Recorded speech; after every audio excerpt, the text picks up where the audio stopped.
Marcos 5:21-43. Ang mabuting balita ng Panginoon ayon kay San Marcos. Noong panahong iyon, muling tumawid si Jesus sa ibayo ng lawa ng Galilea, nakasakay sa bangka. Nasa baybay pa siya ng lawa ay pinagkalipumpunan na siya ng maraming tao.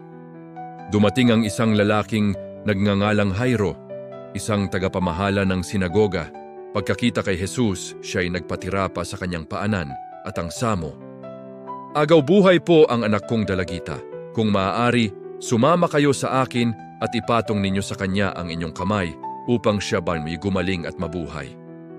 Sumama naman si Jesus. At sinundan siya ng napakaraming taong nagsisiksikan, anupat halos maipit na siya. May isang babae roon na 12 taon nang dinudugo at lubhang nahihirapan. Marami ng manggagamot ang tumingin sa kanya at naubos na sa kapapagamot ang kanyang ari-arian, ngunit hindi siya napabuti kahit kaunti, bagkus ay lalong lumubha. Narinig niya ang sinasabi ng mga tao tungkol kay Jesus, kaya't nakipagsiksikan siya hanggang sa makalapit sa likuran ni Jesus. At hinipo niya ang damit nito, sapagkat sinabi niya sa sarili, "Mahipo ko lang ang kanyang damit ay gagaling na ako."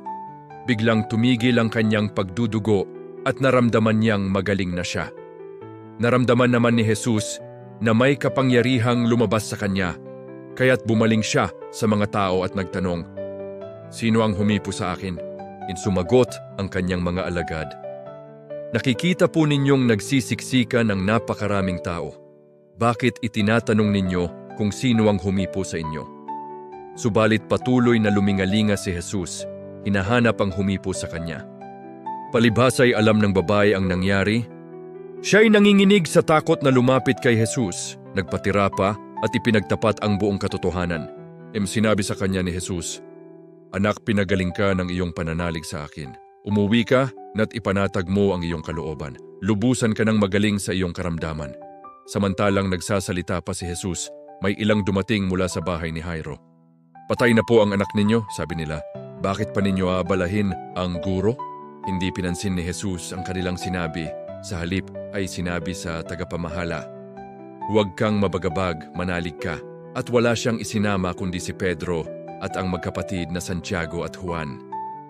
Nang dumating sila sa bahay ng tagapamahala, nakita ni Jesus na gulong-gulo ang mga tao.